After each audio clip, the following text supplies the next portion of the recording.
Hey, Eric, it's Dave. Hey, Dave. Good to see you. How you doing? I'm doing okay, man. So the big question of the day, was it a touchdown or wasn't it? On the East Coast, it might have been. On the East Coast? Yeah, but we were 3 hours. We were 3 hours late. So Yeah. at 2 o'clock in the 2 morning. o'clock in the morning, it sure did look like a touchdown, right? It was really close. It was a good effort on all parts. Good play. That was an excellent play call. I didn't expect that one. That shovel? Yeah. Shovel, yeah. And, the defender came around to Sperry, and he had to shovel. He had did. no other option. He was about to get blown up. If there was an option, there was only one. Yeah. Hey, we're talking about Sawchuk getting stuffed just inches from the goal line, and you pointed out that the defender. What did the defender do? He actually put his hand on the ball instead of trying to stop the body of the running back. Yeah. So that's what kept the ball out of the end zone. So it doesn't matter where his knee hit or anything. That ball was not crossing the goal line. That's all he made sure was that ball wasn't moving. Really smart move by the defender. Stanford. That's right, man. Oh, it is Stanford, and we are Cali benchwarmers, and golly days, what a Saturday night. What a Saturday night if you're an Knowles fan. What a complete Saturday, though. It was a complete weekend, yes. Starting Friday night, Starting right? Friday night with some good news. Oh, yeah, it was good news if you're a Knoll fan. It was excellent news. Yes. But man, if you're a Knoll fan, Saturday was... The last game. 4 in a row. The last three of the 4... we outgained the opponent, right? Well, or did we outgain even Miami? We outgained Miami.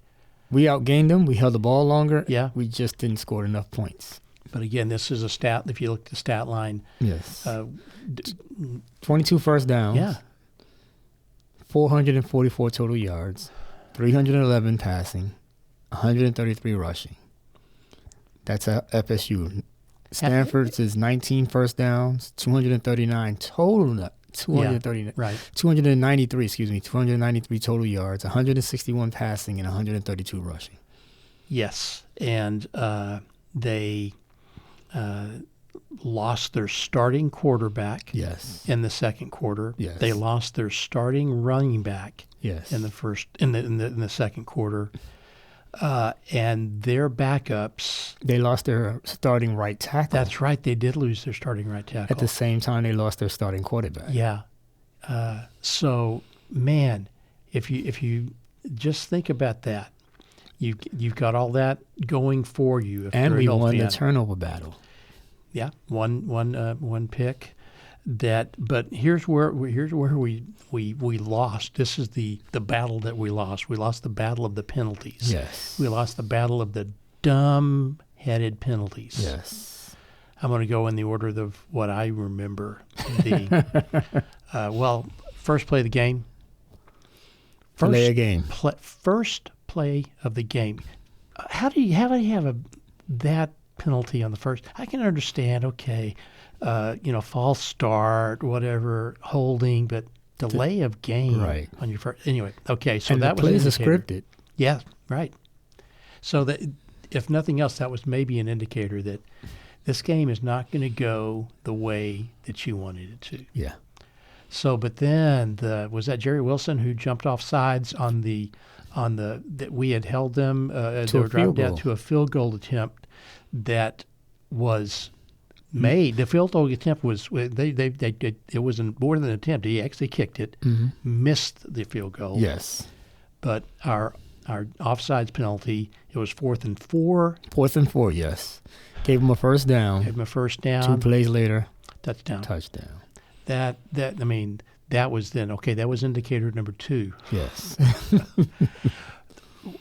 I'm trying to think of the order of this happened, because then our made field goal that was blown dead because of another delay of game penalty that pushed us back 5 yards. Yes. And the second kick was no good. It was wide right. 53 yards. Yeah, you cannot blame the kicker for that. No. He made the first one from 48, and yeah, so he would have made the second one, had enough leg. He had definitely enough leg. Yeah. So I mean that, and then I know that there was a roughing the passer penalty. Yeah. In the second half, we went scoreless in the first quarter.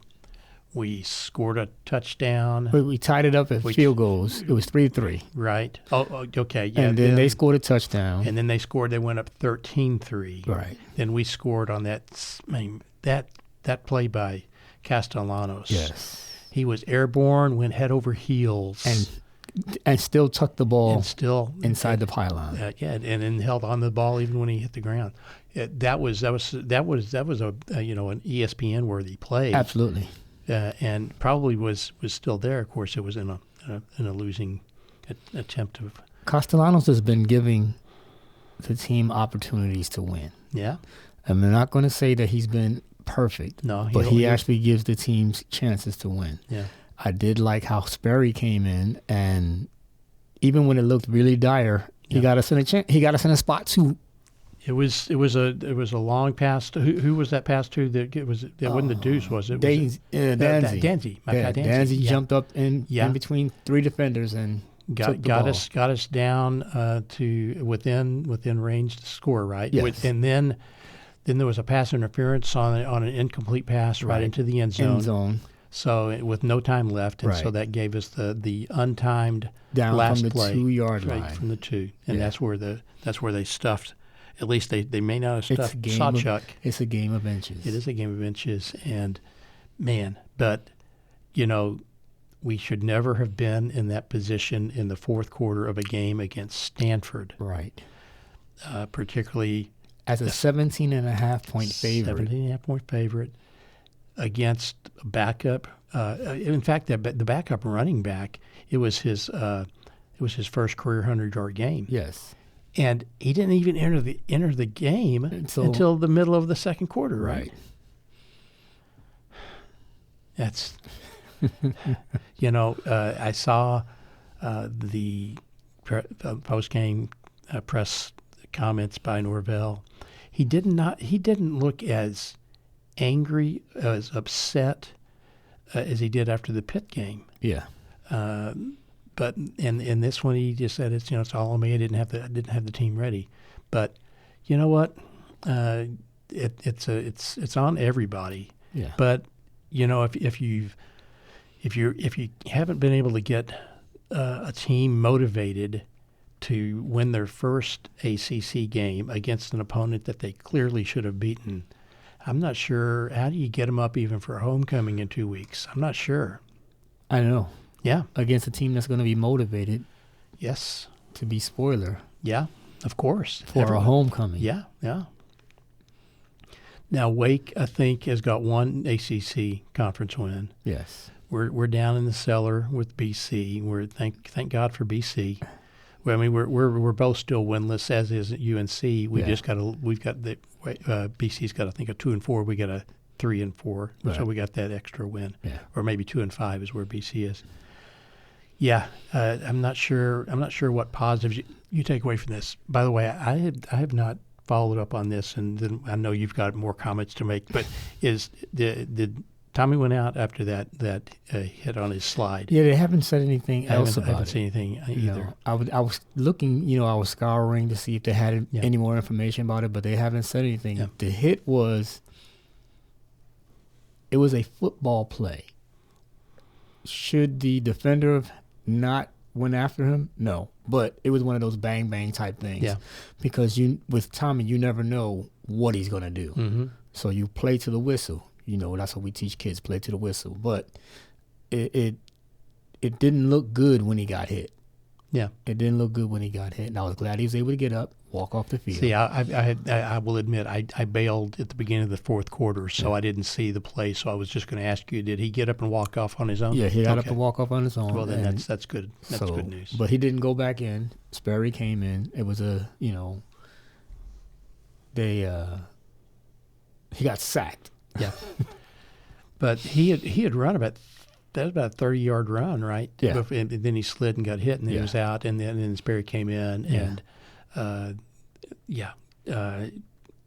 it would have been. And now it's going to be interesting, I guess, for the coach to figure out when do you start giving a kid like Sperry time, in-game time, right? Because you've got to at some point be looking forward to next season. Yes, because at 3 and 4, maybe not yet, but at some point. Yeah. The one downside to bringing a lot of transfer portals in, they're hired guns. 1 year, and they're gone. Yeah. Yeah. Well, and Castellanos was going to be, because not only is he a hired gun, but he's a senior. I mean, he doesn't have another year of eligibility. No, anyway, he doesn't. Right? So, and that may be the same case for some of our linemen, offensive linemen. Most of our offensive linemen, they're like senior, juniors, and so depending on how the draft goes, lets people know that where we're at, and that's where developing the talent comes in. There you go. Yeah. So, what are your takeaways? Any additional takeaways from for the game that you've got? The linebacking core still, ever since that Alabama game, they look lost because there's too many wide open tight ends in the middle of the field, or breaking to the sideline where there's nobody near them. Somebody's got to be paying attention to the tight end. Okay. So is that where one of the concentrated efforts we need to go to in the portal next year, or do we have any kids, do you think, that they can develop for next year? That's where I guess we're already talking about development for next year. Well, and we're midway through the season. Well, it's one of those things is, you got to recruit high school better. Yeah. And right now, FSU is not recruiting high school better than anybody else.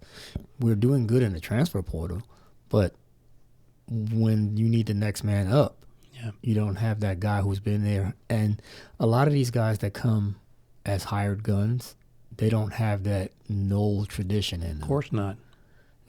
Tommy's a rare case. He understood what the FSU, feel is because he was in the ACC. And he knew exactly what his role needed to be. Right. As the quarterback, the leader, and all that. Where DJ could not wrap his head around that. Didn't seem like last year. Well, yeah, because DJ started out in Clemson, so he understood the FSU Clemson rivalry. But then he went out west. Out west, things happen. There you go. Yeah, things do happen on the West Coast. Absolutely. Like, I tell you, here's the one maybe positive takeaway from the game. There were only like 26,000 people in the stands to witness the Stanford upset. So there was no field storming. Was there? No, but the sad thing about it was Stanford's homecoming. Was it? Yes.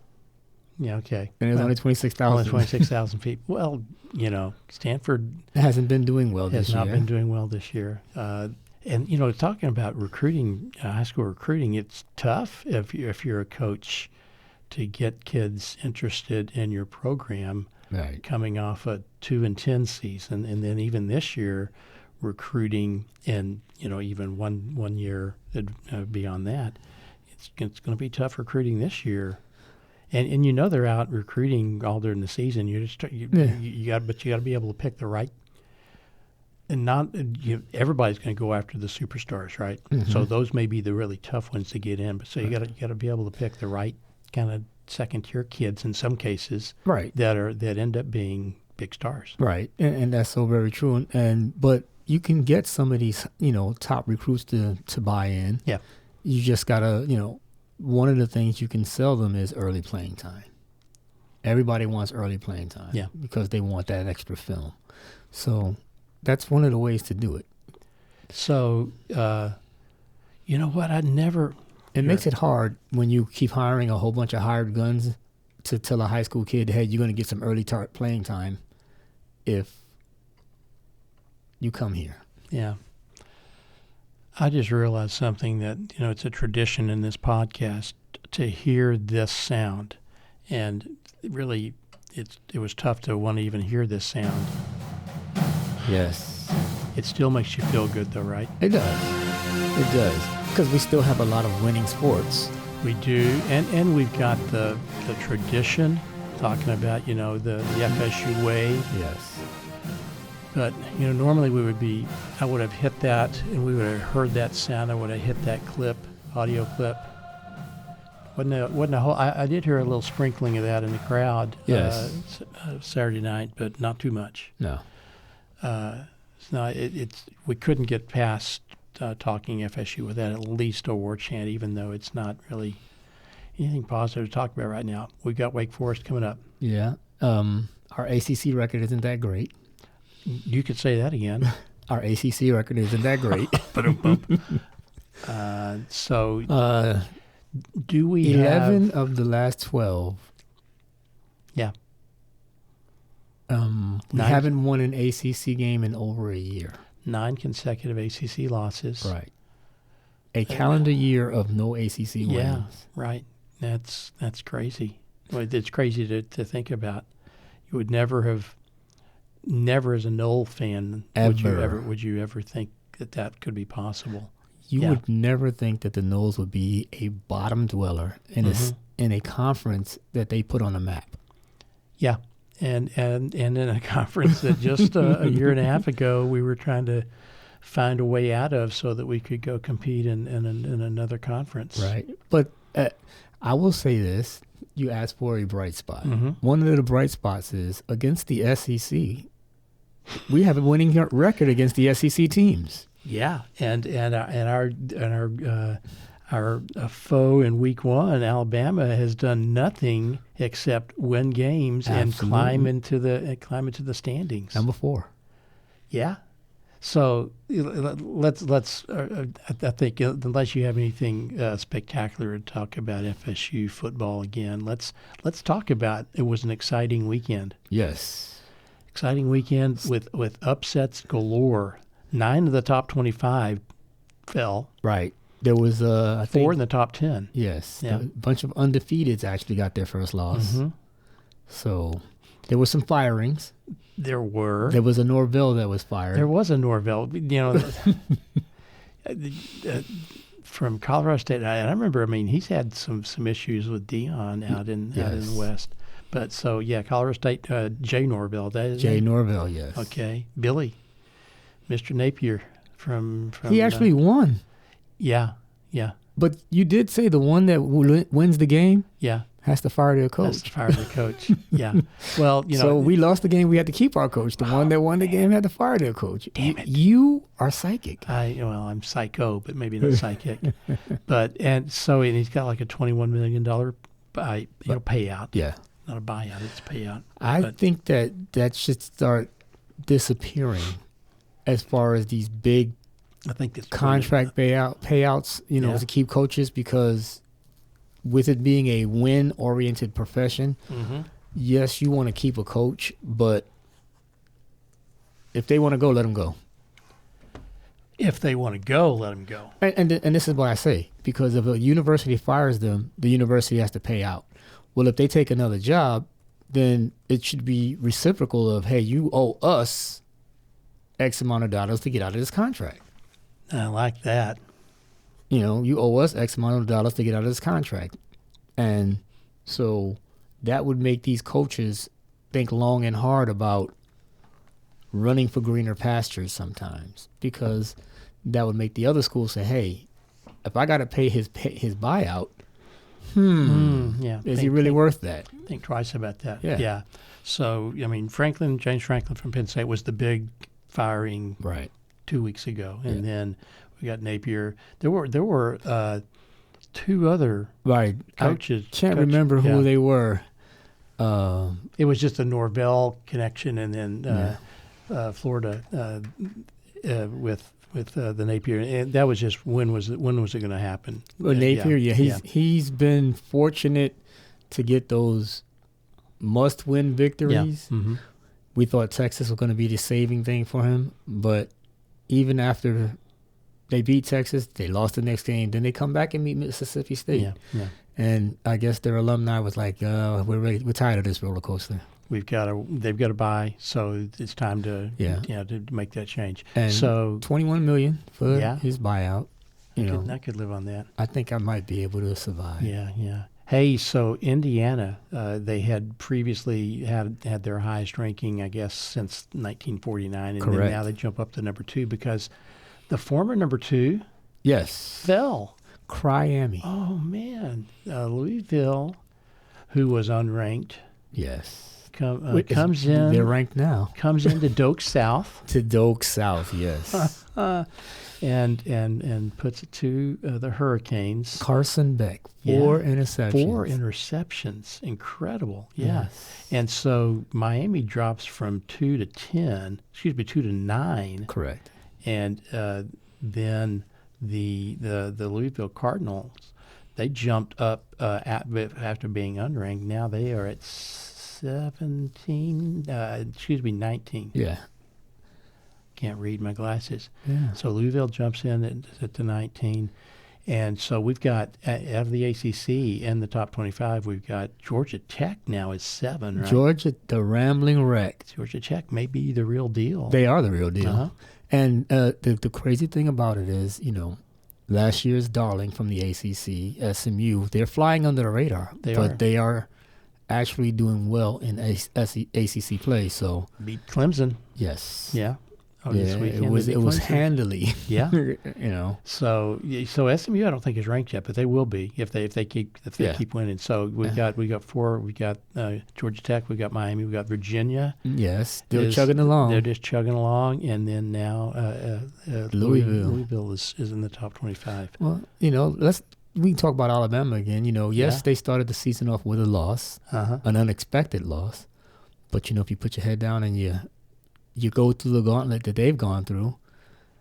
Yes, and they, to their credit, they're beating ranked teams. Yes, and so don't you know Saban's probably proud of them. I mean, he was, I think very smartly stayed out of the Kalen DeBoer fray of should he be fired or not.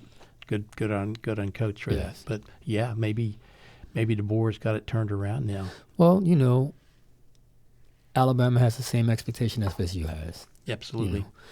You win the conference, you want to go play for championships.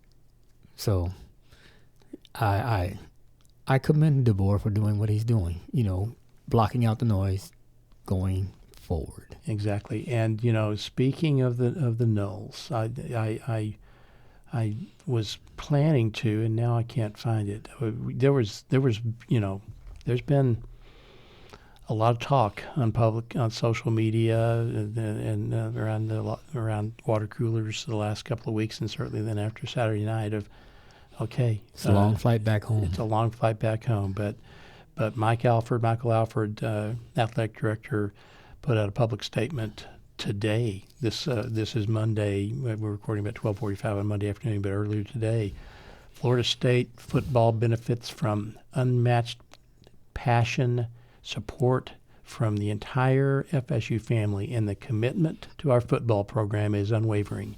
We rightfully have high expectations in everything we do to represent Florida State in the manner that built our reputation as one of the college football's best programs. Absolutely. Yes, indeed. Even just 2 years ago.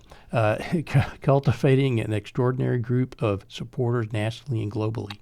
We embrace these expectations while also sharing the deep disappointment when results on the field are short of that standard. As we continue to move forward this season, our comprehensive assessment of the football program will be completed at season's end. And meanwhile, we are fully committed to helping Coach Norvell and the 2025 Seminoles strongly rebound in the coming weeks. So that means... as it stands today.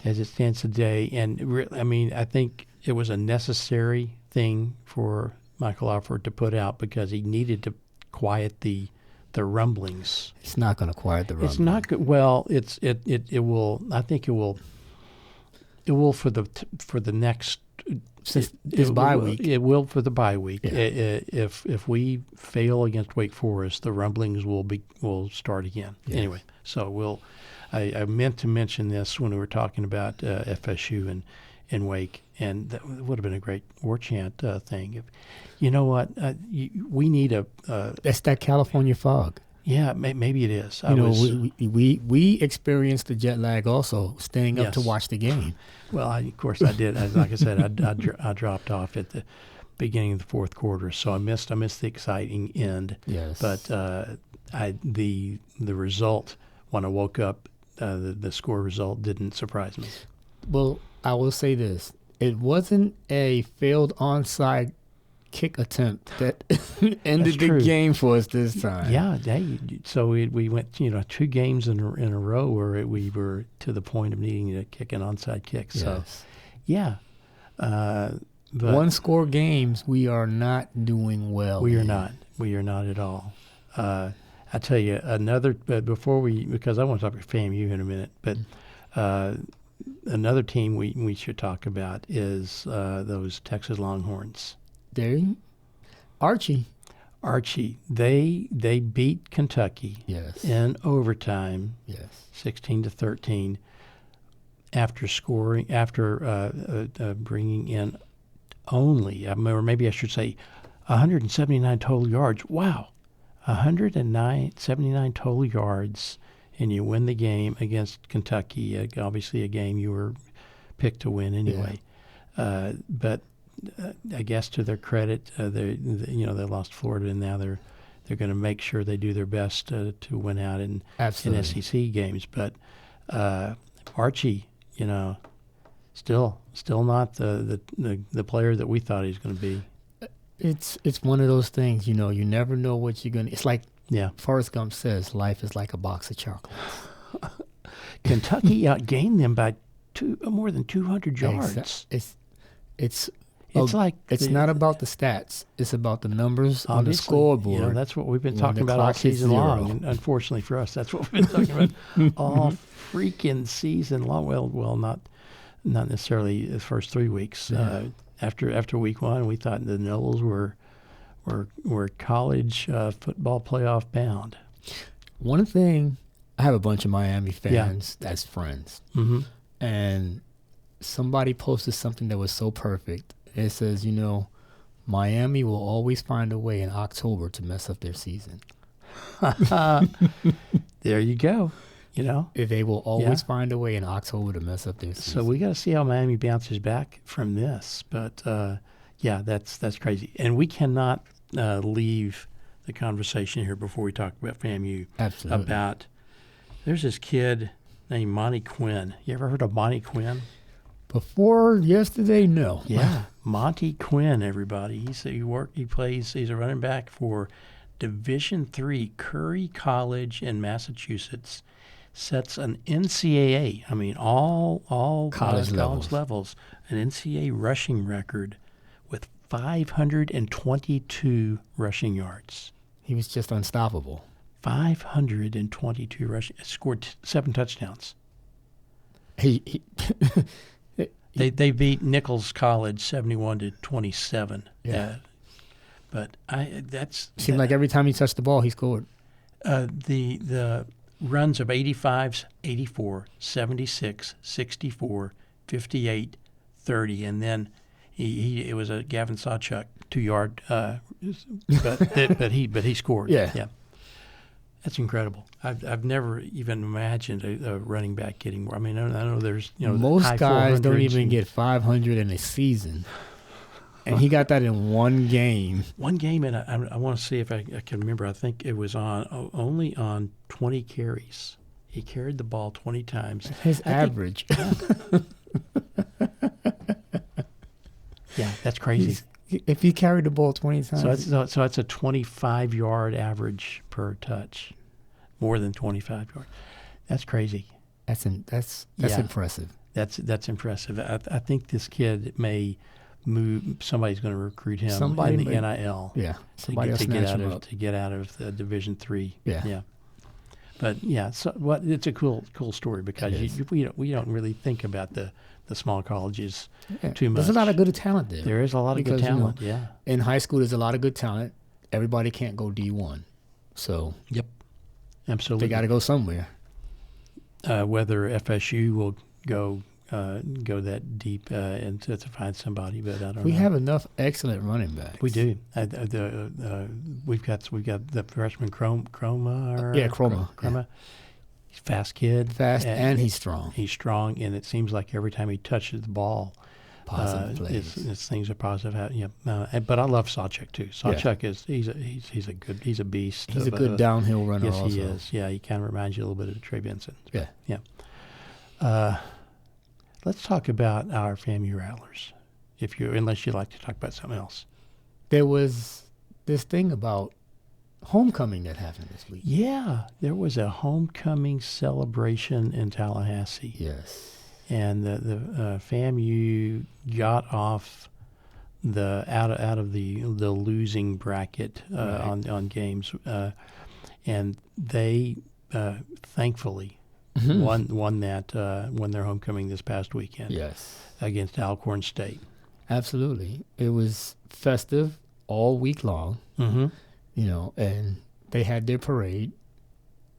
Perfect weather. It was great weather. Perfect weather, cool in the morning, warmed up in the afternoon.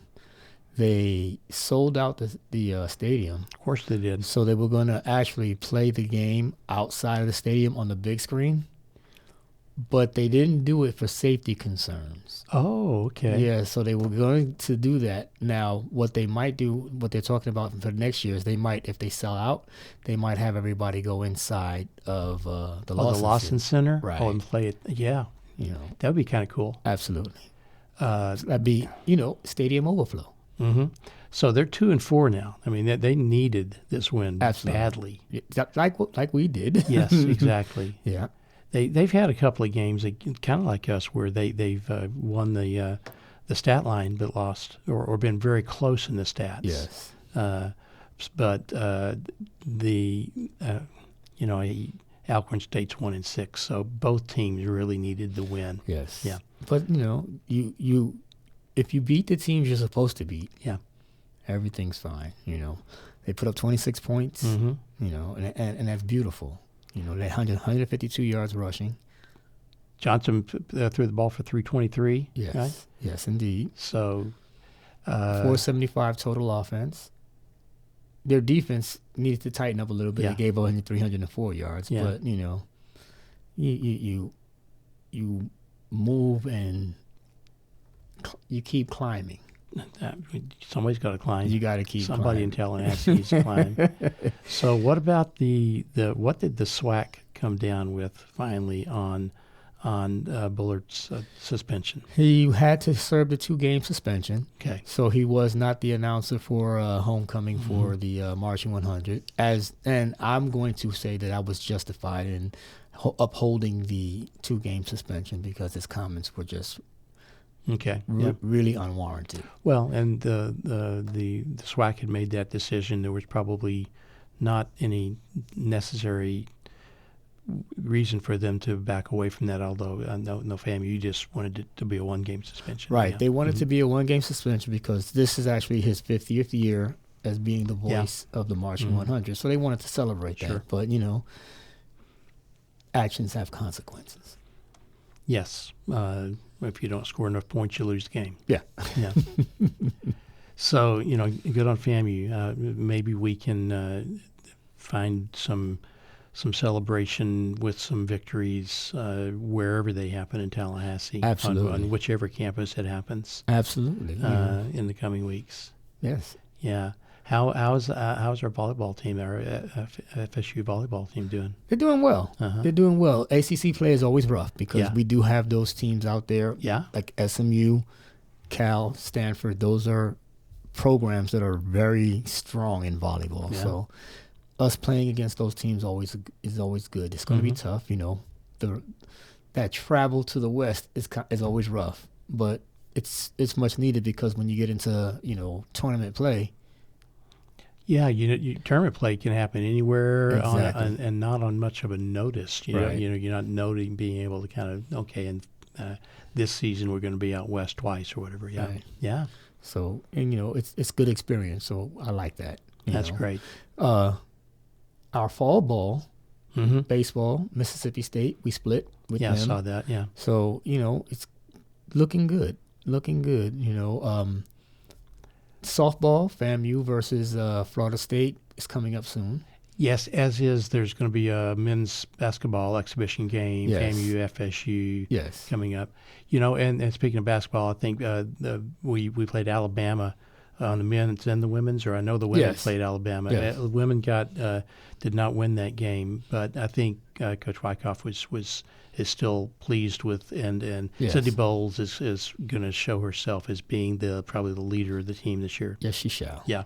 So needed a leader, and you lost Latson and Gordon.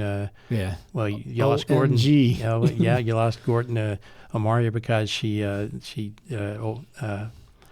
graduated, but then Tanaya decided to take what did LeBron say? Take my talents elsewhere. Yes. So Latson took her talents to South Carolina. So That's where she was actually slated to go at first. yeah, But she came here. she'll be missed. FSU Yeah. established herself Yeah. as a premier, and Yeah, and then now back to where she wanted to be in the first place. yeah.